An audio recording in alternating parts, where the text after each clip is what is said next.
बच्चों, एक बार फिर आपके साथ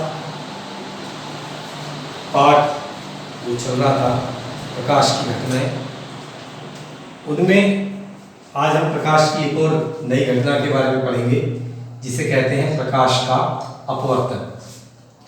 क्या है प्रकाश का अपवर्तन? देखिए बच्चों, ये दो माध्यम है। मान लिया एक वायु है और दूसरा पानी है। आप जानते हो प्रकाश निर्वात में भी चलता है और सभी पारदर्शी माध्यमों में गति करता है। तो मान लिया मैंने ये वायु है और वायु से प्रकाश जल में जा रहा है, पानी में जा रहा है, तो वायु एक माध्यम हो गई और जल दूसरा माध्यम हो गया। तो मान लिया प्रकाश की एक किरण, जिसे आप जानते हैं हम क्या कहते हैं, आपतित किरण कहते हैं। दोनों माध्यमों को अलग करने वाली सिर्फ एक रेखा है, ऊपर वायु नीचे जल। ये एक रेखा मात्र है, दो माध्यमों को पृथक करने वाली एक रेखा है। तो जहां दोनों माध्यम एक दूसरे को पृथक कर रहे हैं, तो जब आपतित किरण दूसरे माध्यम में जाने वाली होगी तो वो बिंदु हमारा आपतन बिंदु हो गया, और आपतन बिंदु पर मैंने एक अभिलंब खींच दिया। क्या खींच दिया? एक अभिलंब खींच दिया। तो जब प्रकाश की किरण एक माध्यम से दूसरे माध्यम में जाएगी तो बच्चे वो सीधी नहीं जाएगी, उसका रास्ता बदल जाएगा। या तो वो ऐसे जाएगी या ऐसे जाएगी। जब कोई प्रकाश की किरण, ध्यान से सुनेंगे, जब कोई प्रकाश की किरण एक माध्यम से दूसरे माध्यम में जाती है तो अपने मार्ग से विचलित हो जाती है। इस घटना को हम प्रकाश का अपवर्तन कहते हैं।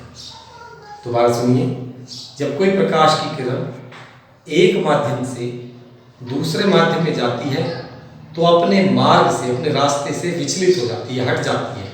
इस घटना को हम प्रकाश का अपवर्तन कहते हैं। तो बच्चों, जब वो विचलित होगी तो या तो वो अभिलंब की ओर झुक जाएगी, जैसे इसका मार्ग सीधा न जाकर थोड़ा अभिलंब के पास आ गया, या तो अभिलंब की ओर झुक जाएगी या फिर अभिलंब से दूर हट जाएगी। दो बातें हो सकती हैं, या तो प्रकाश की किरण अभिलंब की ओर झुक जाएगी या अभिलंब से दूर चली जाएगी। परिभाषा में पहले बता चुका हूं, लेकिन मैं दो घटनाओं की बात कर रहा हूं। या तो अभिलंब से दूर होके जाएगी प्रकाश की निकलने में जाने वाली किरण, या अभिलंब की ओर झुक जाएगी, तब ऐसे जाएगी, अभिलंब के पास से जाएगी। अब कब दूर से जाएगी, कब पास से जाएगी, ये भी मैं आपको समझाना चाहता हूं। अब बच्चों, माध्यम के बारे में समझेंगे। वायु एक माध्यम है, जल भी एक माध्यम है। वायु बहुत हल्का माध्यम है, लेकिन जल काफी गाढ़ा है। वायु में चलना बहुत आसान है, लेकिन पानी में चलना थोड़ा कठिन होगा, आप जानते हैं। वायु को विज्ञान की भाषा में, वायु वाले माध्यम को मैं विरल, हल्का माध्यम, विरल माध्यम बोलूँगा। और जैसे पानी है वो हो गया सघन माध्यम, कांच है वो और ज्यादा सघन हो गया। तो विरल, हल्का, सघन, गाढ़ा माध्यम। तो अब समझेंगे कि जब कोई प्रकाश की किरण विरल माध्यम, मान लिया वायु है, मान लिया वायु, सघन माध्यम मान लिया जल में जा रही है, जब कोई प्रकाश की किरण, जिसे आपतित किरण हम कहेंगे, वो विरल माध्यम से सघन माध्यम में जाती है तो अभिलंब की ओर झुक जाती है, सीधी ना जाके अभिलंब की ओर, अभिलंब की ओर झुक गई। जब कोई प्रकाश की किरण विरल माध्यम से सघन माध्यम में जाती है तो अभिलंब की ओर झुक जाती है। इसका उल्टा भी कह सकते हैं कि यदि कोई प्रकाश की किरण अपवर्तन के पश्चात अभिलंब की ओर झुक रही है तो इसका मतलब वो विरल माध्यम से सघन माध्यम में आ रही है। इसका उल्टा समझते हैं, यदि प्रकाश की किरण सघन माध्यम से विरल माध्यम में आती है, मान लिया वही, जैसे मान लिया जल से वायु में आ गई, विरल में आ गई, तो इसका उल्टा, वो अपने मार्ग पर न जाकर अभिलंब से दूर हो जाएगी, अभिलंब से दूर चली जाएगी। जब कोई प्रकाश की किरण सघन माध्यम से विरल माध्यम में जाती है तो अभिलंब से दूर हो जाती है, और जब कोई प्रकाश की किरण विरल से सघन में जाती है तो अभिलंब की ओर झुक जाती है। तो बच्चों इस प्रकार से हम एक माध्यम से जब दूसरे माध्यम में प्रकाश किरण को भेजेंगे तो जो परिवर्तन होगा वो हमने जाना। इस परिवर्तन को आप याद रखेंगे, बहुत इंपॉर्टेंट है बच्चों। बच्चों हम पढ़ते हैं अपवर्तन के नियम। जब प्रकाश की किरण एक माध्यम से दूसरे माध्यम में जाएगी तो अपने मार्ग से विचलित होगी, इसे अपवर्तन कहते हैं। अब इसके नियम, जैसे परावर्तन के नियम थे वैसे अपवर्तन के नियम है, और इसके भी दो ही नियम है। पहला नियम तो परावर्तन के नियम के जैसा ही है, आपतित किरण कॉमा अपवर्तित किरण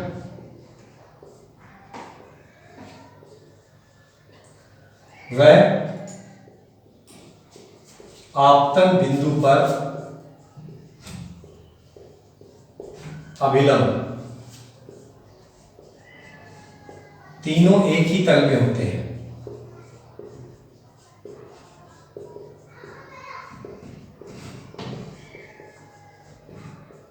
नियम बहुत सरल है। वहां पर परावर्तित किरण था क्योंकि वहां परावर्तन हो रहा था, यहां अपवर्तित किरण है क्योंकि यहां अपवर्तन हो रहा है। तो आपतित किरण, अपवर्तित किरण व आपतन बिंदु पर अभिलंब, तीनों एक ही तल में होते हैं। नियम नंबर 2 बहुत इंपॉर्टेंट है, थोड़ा ध्यान से समझेंगे। मान लीजिए आपतित किरण अभिलंब के साथ एक कोण बनाती है जिसे हम आपतन कोण कहते हैं।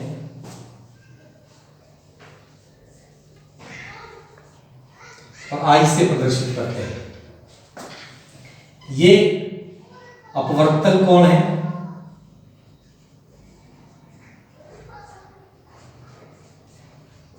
और इसे आर से प्रदर्शित करते हैं। दूसरा नियम इन्हीं दोनों कोणों से संबंधित है। वहां पर तो आपतन कोण बराबर था परावर्तन कोण के, यहां तो लग नहीं रहा कि बराबर होंगे, दोनों बराबर ही नहीं है। तो नियम थोड़ा अलग प्रकार से और कैसे है उसका ध्यान समझेंगे। नियम नंबर 2 ये कहता है कि आपतन कोण की जिया, जिया मतलब साइन, नियम को लिख भी लेंगे जैसे मैं बोल रहा हूं, आपतन कोण की जिया और अपवर्तन कोण की जिया। आपका जिया मतलब साइन, फिर बता रहा हूं, जिया का मतलब है, जिया मतलब साइन, SIN, जो गणित में हम प्रयोग करते हैं, साइन थीटा कॉस थीटा, वही। आपतन कोण की जिया और अपवर्तन कोण की जिया का अनुपात सदैव नियत रहता है। दोबारा सुन लेंगे, आपतन कोण की जिया साइन आई, अपवर्तन कोण की जिया साइन आर, दोनों का अनुपात सदैव नियत रहता है। इसको याद रखेंगे और इसे हम स्नेल का नियम भी कहते हैं। स्नेल का नियम भी है। मान लीजिए ये माध्यम 1 है और ये माध्यम 2 है, तो बच्चों इसको हम इस रूप में भी कह सकते हैं, साइन आई बटे साइन आर। इन दोनों को हम मान लिया n से प्रदर्शित करते हैं। n क्या है? n है अपवर्तनांक। n क्या है? अपवर्तनांक। अपवर्तनांक क्या होता है बच्चों? साधारण शब्दों में कहूं तो अपवर्तनांक किसी माध्यम का घनापन है कि वो कितना ज्यादा घना है या कितना कम घना है, उसके घनेपन की माप है अपवर्तनांक। घने माध्यम का अपवर्तनांक ज्यादा होता है और विरल माध्यम का अपवर्तनांक कम होता है। तो साइन आई बटे साइन आर का जो अनुपात है वो अपवर्तनांक है। किसका अपवर्तनांक? माध्यम 2 का अपवर्तनांक। किसके सापेक्ष? 1 के सापेक्ष। साइन आई बटे साइन आर का मतलब है माध्यम, थोड़ा उल्टा पढ़ते हैं, माध्यम 2 का अपवर्तनांक किसके सापेक्ष? A के साथ, पहले के सापेक्ष, या ऐसे बोलेंगे पहले माध्यम के सापेक्ष दूसरे माध्यम का अपवर्तनांक। अब बच्चों हमारा नेक्स्ट टॉपिक है प्रकाश की किरणों की उत्क्रमणीयता। उत्क्रमणीयता मतलब उल्टा। उत्क्रमणीय का मतलब क्या है? उल्टा। मान लीजिए मैंने ये कांच की पट्टी ले ली, मोटी कांच की पट्टी है, समांतर है, उसके दोनों पृष्ठ समांतर है। 2 समांतर पृष्ठों से मैं उत्क्रमणीयता की जांच करना चाहता हूं। प्रकाश पहले वायु से कांच में आता है, फिर कांच से वायु में जाता है, ऐसा आप चित्र के द्वारा देख रहे हैं। ठीक है। अब यहां पर फोकस ज्यादा हो जाएगा, करिए जरा फोकस यहां ज्यादा, थोड़ा मेरा दिखाई तो कोई बात नहीं। आप देख रहे हैं पहले प्रकाश की किरण, आपतित किरण जो है वो कांच में जा रही है, वजह कोण आई है, ये अभिलंब खींच दिया तो ये वायु जो विरल है और ये सघन है, तो सीधी ना जाकर अभिलंब की ओर झुक जाएगी। जैसा कि मैंने पहले बताया था कि प्रकाश की किरण जब विरल से सघन में आएगी तो अभिलंब की ओर झुक जाएगी। अब ये प्रकाश की किरण आगे बढ़ती है और जब बाहर निकलने वाली होती है तो फिर वो सघन से विरल में आती है। ये बिंदु आपतन बिंदु है, यहां मैंने अभिलंब खींच दिया ये, तो अब ये सघन से विरल में आ रही है तो अपने मार्ग पर न जाकर थोड़ा अभिलंब से दूर हट गई। अब कोण देखिए, ये कोण आ रहा है तो समांतर किरण होने के कारण, समांतर लाइन होने के कारण ये वाला कोण जो होगा ये भी आर होगा।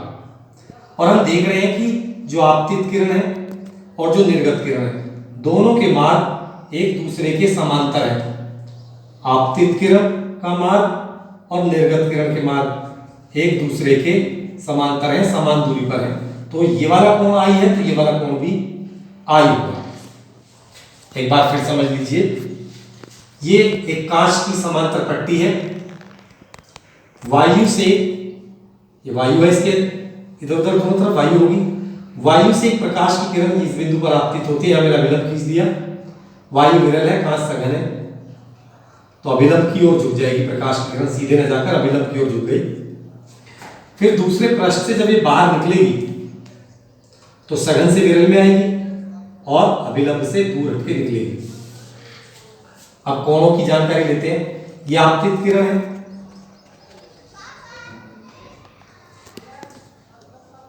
और ये इसकी अपवर्तित किरण, लिखने की जगह नहीं है यहाँ पे, अपवर्तित किरण ये वाली, ठीक है। अब जब ये निकलेगी बाहर कांच से वायु में तो जहां तल पर टकराएगी वो आपतन बिंदु हो गया। तो अब ये वाली जो किरण है यहां तक, ये आपकी आपतित किरण हो गई और ये निर्गत किरण हो गई। इसे मैं आप निर्गत किरण कहूंगा तो कोई बात नहीं है, आप अपवर्तित भी कह सकते हैं। तो आपतित किरण का मार्ग और निर्गत किरण का मार्ग एक दूसरे के समांतर है, इसलिए ये वाला कोण और ये वाले कोण बराबर होंगे, और ये वाला कोण और ये वाले कोण तो बराबर होंगे।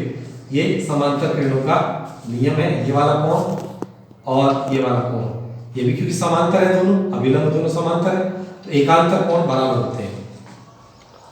अब हम बात करते हैं कि वायु से जब कांच में आ रही है तो साइन आई बटे साइन आर बराबर एन। एन क्या है? अपवर्तनांक, किसका? कांच का। जिसमें अपवर्तन हो रहा है उसका अपवर्तनांक होता है, जिस माध्यम में अपवर्तन हुआ है किसके सापेक्ष? जहां से किरण आ रही है, एयर के सापेक्ष। तो ये पहले अपवर्तन के लिए हुआ, ये जो अपवर्तन यहां हो रहा है। अब ये दूसरा जो यहां पर हो रहा है, इसके लिए ये वाला जो आपतन कोण है, कांच से जब वायु में आएगी तो आपतन कोण आर है, आप देख रहे हैं। और निर्गत किरण का कोण भी आई होगा, क्योंकि निर्गत किरण और आपतित किरण एक दूसरे के समांतर है। साइन आर बटे साइन आई, ये भी एन होगा। एन क्या है? अब ये वायु, क्योंकि वायु में आ रही है, अपवर्तन वायु में हो रहा है, तो ये वायु का अपवर्तनांक होगा। किसके सापेक्ष? कहां से आ रही है? जहां से आ रही होती है उसके सापेक्ष, ग्लास से, कांच से आ रही है। ठीक है, तो ये समीकरण नंबर 1 हो गया, ये समीकरण नंबर 2 हो गया। तो मैं दोनों समीकरणों की आपस में गुणा कर देता हूं। समीकरण 1 गुणा समीकरण 2, तो इस पक्ष की इस पक्ष में गुणा हो जाएगी, इस पक्ष की इस पक्ष में गुणा हो जाएगी। दिखाई दे रहा है ना सारा कुछ? तो साइन आई बटे साइन आर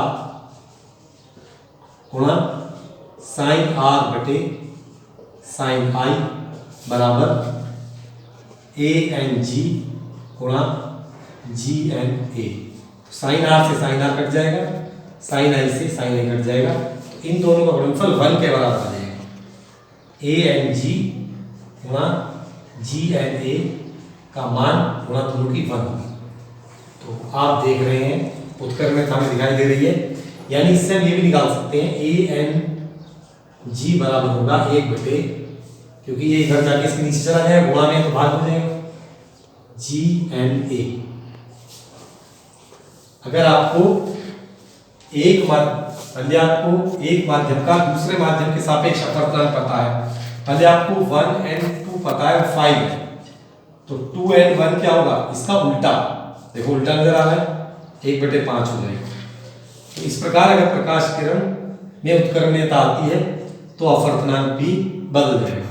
अगर 1 and 2 यानी दूसरे माध्यम का अपवर्तनांक आपको मालूम है पहले माध्यम के सापेक्ष 5 है, तो आप पहले माध्यम का दूसरे माध्यम के सापेक्ष निकालोगे तो वो उसका व्युत्क्रम होगा, उत्क्रमण नहीं होगा, उत्क्रम होगा, व्युत्क्रम मतलब उल्टा, 1/5।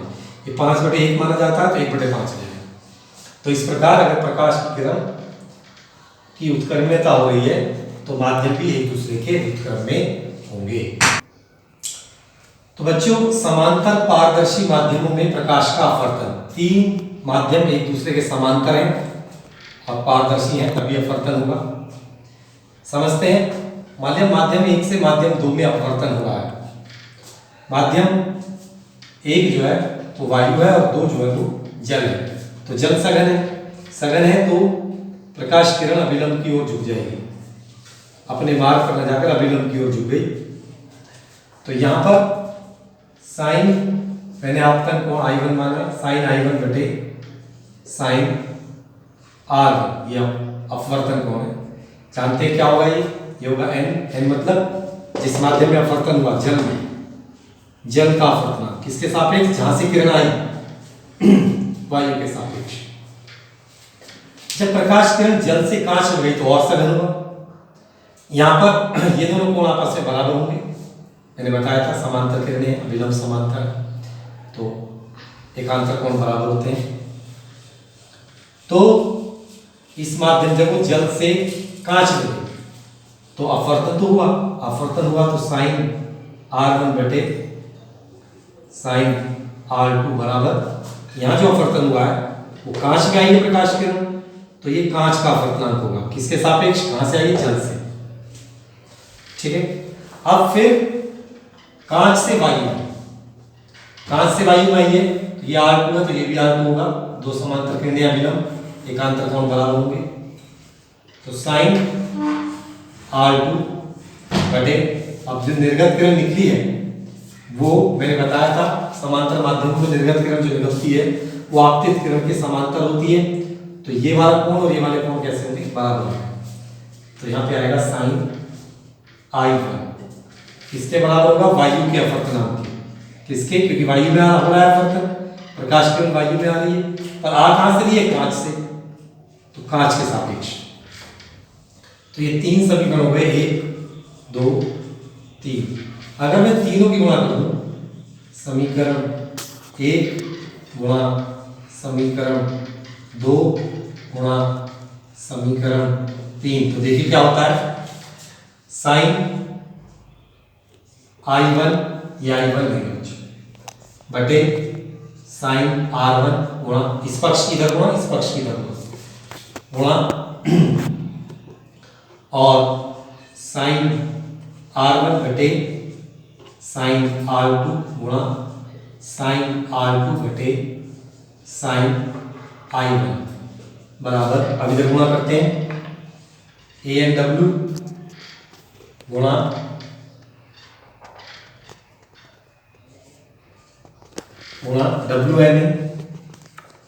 WNG sorry GNA। तो यहाँ पर साइन I से साइन A कट जाएगा, R1 से साइन R1, साइन R2 से साइन R2। तो इन सबका फिर गुणनफल देखेंगे अगर हम, ANW गुणा WNG गुणा GNA का मान, तीनों की गुणा कितनी आ गई, 1। तो इस तरीके से यदि समांतर पारदर्शी माध्यमों से अपवर्तन हो रहा है क्रम से, तो क्रम से उनके अपवर्तनांकों का जो गुणनफल होगा वो 1 के बराबर आएगा, इसको याद रखना, पेपर में बहुत पूछा जाता है। तो आज के लिए बच्चों इतना ही। स्वस्थ रहें, घर पे अच्छे से पढ़ें। हमें बहुत खुशी है कि आप पढ़ रहे हैं, हमारे प्रश्नों का जवाब दे रहे हैं, और जो आपको नहीं आता वो भी आप मुझसे पूछते हैं। मुझे समस्याएं दूर करने में बच्चों की बहुत अच्छा लगता है। बिल्कुल भी किसी प्रकार की मत हिचकिचाइए, और जो भी आपकी परेशानी हो वो पूछिए, और इस वीडियो को कम से कम 3 बार देखिए, और जो लिंक मैं भेजता हूँ उस चैनल को आप सब्सक्राइब कर लो। जब मैं डालूंगा तभी आपको वीडियो मिल जाया करेगी, मुझे बताना भी नहीं पड़ेगा। मेरे चैनल को आप सब्सक्राइब करो और आपको वीडियो मिल जाया करेगी। धन्यवाद बच्चों, नमस्कार।